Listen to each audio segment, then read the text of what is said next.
most of time.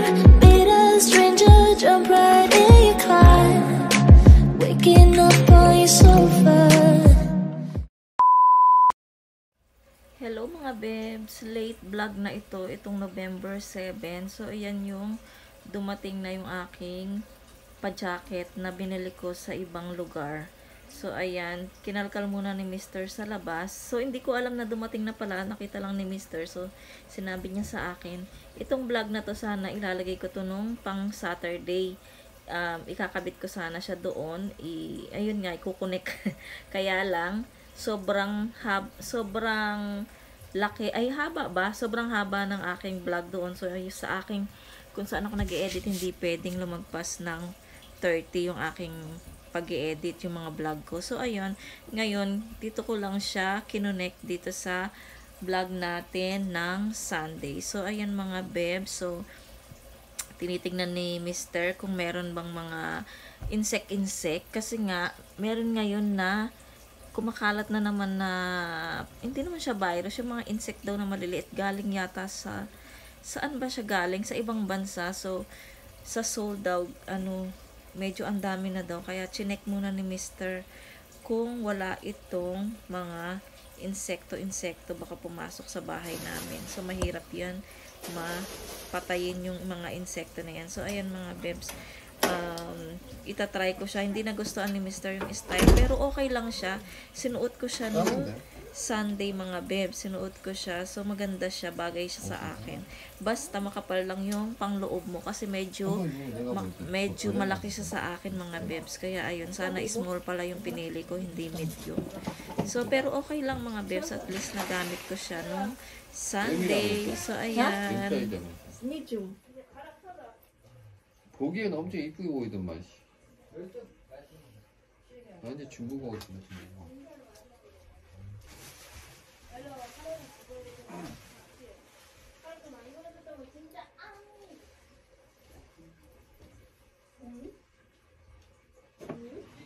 Ito pala yung paterno.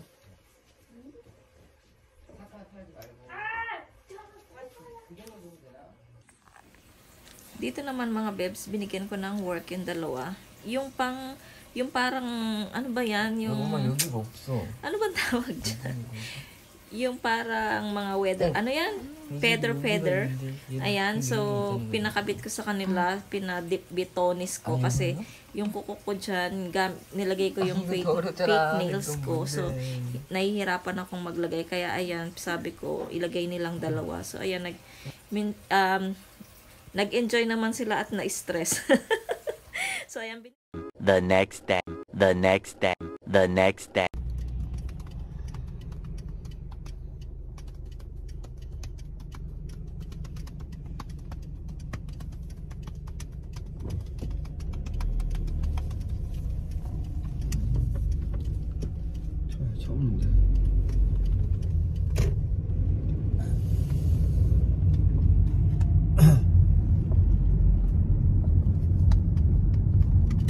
오늘은 애찬이도 그런 분위기에 있는 함의 아들의 땅,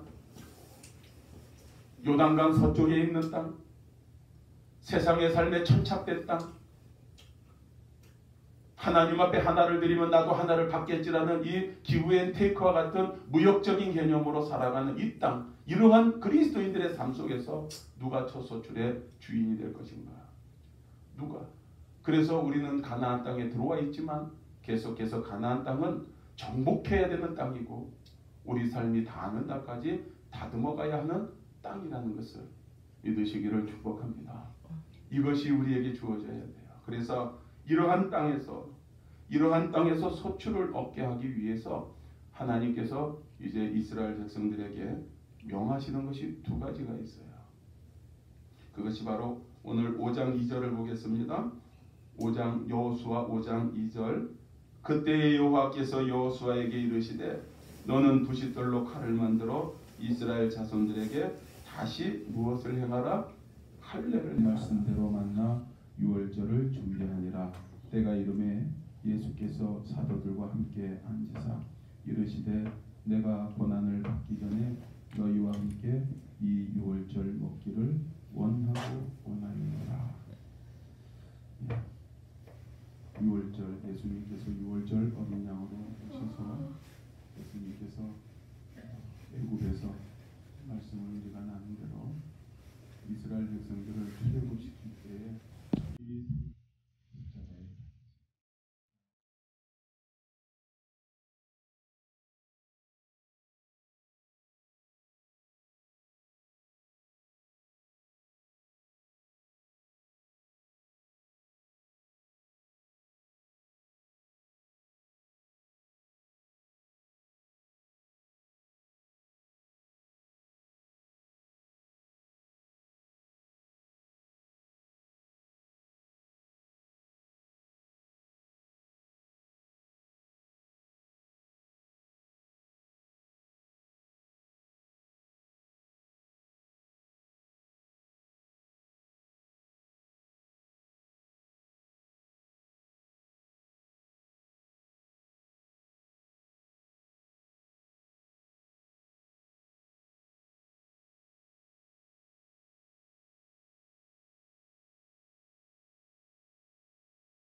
One hour later.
Thousand years later. Hello mga bebs! Nandito na kami sa bahay, galing ng church. So, ipakita ko lang sa inyo mga bebs. Pasensya na kayo sa background ko, yun silang dalawa. So, ayun, pakita ko lang sa inyo siguro yung aking mga napamili. Kasi nga, ang tagal ko na rin hindi namimili. Kasi si Mr. na namimili pagka galing niya sa trabaho. Nagpupunta na siya sa store, siya na yung bumibili. So ako matagal na akong hindi namimili sa store, kaya ayan. So sabi ko sa kanya, punta kami ng store, sasama ako. Tapos kanina yung aking tuhod, sobra siyang, ay hindi pala siya pwedeng ano. So sobra siyang sakit mga bebs, para siyang hindi ako makatayo. At yung para akong tumitikol, yung pag naglalakad ako, ito yung dati na nung bata ako mga bebs, hindi ako makalakad mga bebs. Nung bata ako, siguro ilang buwan ba yun? Ewan ko sa nanay ko kung ilang buwan yun kasi hindi ko alam. So hindi ako makalakad. Akala ng nanay ko hindi na ako makakalakad. So ayun, Ngayon, sumasakit na naman yung tuhod ko. So, hindi ko alam. So, minasage to nung ka-church namin kasi nga yung aming missionary. So, ayun, para siyang doktor mga beb. So, marunong siyang mag-massage, marunong siyang mag-acupuncture. Ayun, so, inano niya kanina, sobrang sakit talaga. So, ayun, tinuruan niya si Mr. ng paano mag-massage nito. So, ayun, sabi nung aming missionary, huwag ko muna daw ipamassage ngayon kasi minassage niya ngayon, kanina. So, ayun, shinare ko lang. So, ito siya mga bebs, pakita ko sa inyo. Nilagyan ko siya ng salon pass. So, ayun siya mga bebs, nilagyan ko siya ng pass. Buti na lang dinala ko yung aking salon pass. Kapag umaalis talaga ako, hindi pwedeng wala akong dalang salon pass. So, ayun yung mga bata, mga bebs, oh. So, ito ang ating mga pinamili. So, ipakita ko na lang sa inyo, mga bebs, ha. Ito pa, kaya mga bebs, medyo 29 minutes, 22, 23 minutes yung aking mga vlog kasi doon sa aking e-editan, hindi siya pwedeng 30 minutes lagpas. Kasi, hindi ko alam, kasi dati pwede naman 34 minutes, pwede naman, kaya lang, ba't ngayon ayaw na? So, ayun, medyo onti-onti na lang yung ating vlog, kaya, eto, pagkatapos ko tong i-haul, ipakita sa inyo, mag-i-end na ako ng vlog para konti lang ating minutes. Ayun, so, mag-start na tayo mga bebs, ipakita ko na sa inyo. So, una na ating binili mga bebs, ay una kong pakita sa inyo yung oil mga bebs kasi wala na tayong oil. Konti na lang, ganyan na lang, oh. Ayan, tapos bumili ako ng crackers, mga bebs, ayun. Ano siya, low sugar siya. Ayan, so para siyang sa Australia. Ano ba yung tawag doon? Yung may mga crackers, may mga olive, may mga ganun-ganun, kaartihan. Tapos bumili tayo ng plastic. Ayan. So naubusan na rin kasi ako ng plastic. Tapos kamatis na sobrang mahal na parang parang gold. Ayan o. Ang mahal-mahal. Pero okay lang kasi kailangan ko ng kamatis. Hindi pwedeng wala akong kamatis sa bahay. Tapos bumili si Mr. ng ramen. For 5 pieces na siya. Isang balot. Tapos bumili din ako ng manok. Ayan, kasi ang dami-dami nating... Ay, mamaya i-chika ko sa inyo yung mga sayote, mga bebs. So, ang dami nating sayote. So, bumili ako ng chicken. Tapos, bumili ako ng... Hindi ko alam kung ano to. Tropical bar. Ayan. Parang siyang ice candy ba to sa atin, mga bebs? Ayan. Parang naalala ko kasi to sa Philippines, yung ice candy natin ganito, diba? Tapos, ilagay mo lang sa freezer, tapos tumitigas siya. May mga ano dito, oh, nangunguha ng pagkain. Hoy! Tapos, bumili si Mr. ng, para tong pang yung black sauce siya, mga bebs, black sauce. Tapos, kasi mag-dinner kami ng samgyeopsal, so bumili din siya ng samjang. Ayan. Tapos, nag-sale siya. So, buy one, take one ang ating cereal, mga bebs, Kellogg's. So, buy one, take one siya. 5K. Ayan. Pang-almusal ng mga bata kapag minsan, na-late na sila ng gising or ako, pag tinatamad ako. So, ayan na napapakain ko sa kanila. Sa pangalawang plastic na tayo mga bebs. Ayan. Ito, bumili si Mr. sa drugstore ng para siyang salon pass na liquid siya. So, para dito sa aking tuhod mga bebs. Ayan. Ayan.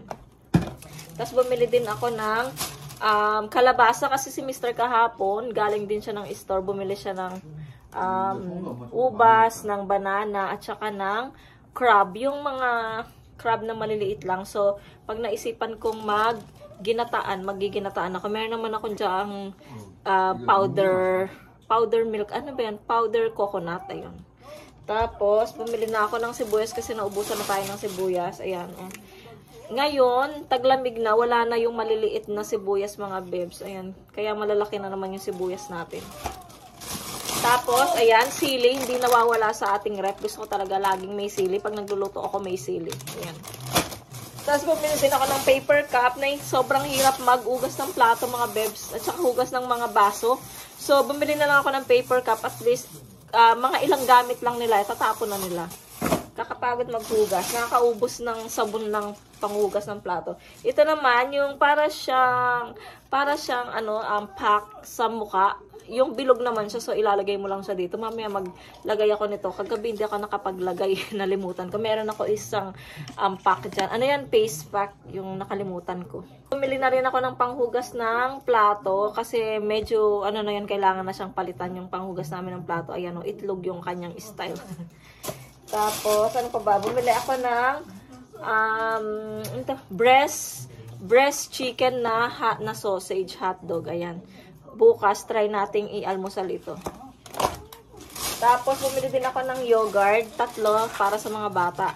Sa akin na rin yung isa. Titikman natin. Ayan, 3. Tapos, ito nga pang samgipsal namin ngayon. Pang dinner namin, mga bebs. Ayan. Pasensya na. Tapos, ayan, bumili ako ng gatas. Ayan, ibang gatas to mga bebs kasi ayaw ni Yeram yung soul milk. Ayaw niya. Mas gusto niya yung lasa nito kaya binilhan namin siya ng gatas at saka ayun, pang ano din niya, pang cereal. So, ayun mga bebs, ito yung kanyang gatas. Pasensya na kayo, busy yung 3 sa nanonood ng TV, tas nag-i-snack. So, iniintay kasi nila ako mag-asikaso para kumain na kami ng dinner. Alas 7 na mga bebs. So, ayun, i-chika ko pala mga bebs. Ayun na nga, yung sayote, mga bebs, kung napanood nyo na yun, diba, yung sayote na nag-vlog ako na nag-harvest kami ng sayote. So, ayun, yung maraming sayote, dinala ng ate ko, so ibibenta niya doon. Kasi yung kaibigan ko, medyo malayo yung biyahe niya, so pumunta lang siya dito para, ayun nga, pipitasin yung mga sayote na tanim no, kanyang biyanan. Biyanan ba yun? Biyanan. So, ayun, tinulungan namin siya, tapos syempre, bibili din kami ng sayote, tapos yun, so, ang ginawa ko, kumuha ako ng isang bag ng sayote para tulungan ko rin si ate ko magbenta ng sayote. So, ayun, yung isang bag nandoon, nakabenta na ako mga bebs ng sayote. So, konti na lang natitira. Merong isa na babae na gusto niya, nag-comment siya doon sa aking Facebook na gusto niya daw ng sayote. So, ang aking kasi, dito lang sa Ulsan, yung madalian lang, yung hindi ko na i-deliver ng, kasi nga, sayote, mabigat siya mga bebs, lalo na ang laki-laki nun. So, mabigat yung kilo nun. So, syempre, hindi naman namin yung bayad doon sa sayote, diba? Yung pa-deliver fee, diba? So, sabi tsaka si Mr. kasi wala siyang time na ipa-deliver yon na sa post office ba yon. Basta, so, ako din, hindi naman talaga ako lumalabas ng bahay mga bebs, mag-isa. So, ayun, gusto niyang bumili. Sayang kasi 30,000 won yung gusto niyang bilhin na sayote. Kaya lang si Mr., wala daw siyang time maghulog doon sa mga sayote para ma-deliver doon sa babaeng Pilipina. Sa Suwon kasi siya, so ang layo-layo niya. So, ngayon nakabenta ako, 10,000. So, yun nga, dito lang siya sa Ulsan. So, ayun, hinatid namin sa kanila yung order niya na sayote. So, ipakita ko pa sa inyo mga bebs kung kung ilan pa yung sayote. Yung iba, yun nga yung 30k na ino-order nung girl. Tinabi ko na baka sakaling magbago yung isip ni Mr. maipa-deliver niya yun. Kasi sayang din yung 30 mga bebs. So, yan, ipakita ko sa inyo yung sayote. So, ito mga bebs, yung mga sayote pa na natitira. Ayan. Ayan pa, ang dami pa, diba?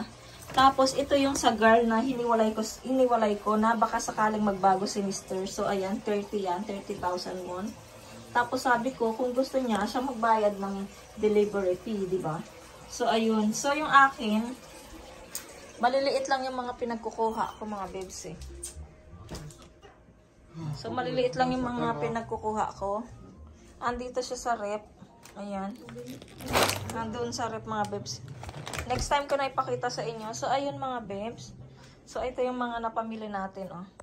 Konti lang yan. So, ayun na nga mga bebs, mag-e-end na ako ng vlog dito kasi mag-aayos pa ako ng aming dinner. So, ayun, kung bago lang kayo sa aking channel, please subscribe to my channel and hit the notification bell para lagi po kayong updated sa aking mga video. Bye! See you po sa aking next vlog. Bye! God bless ba? God bless. We love you. You love you. Good night. Good night.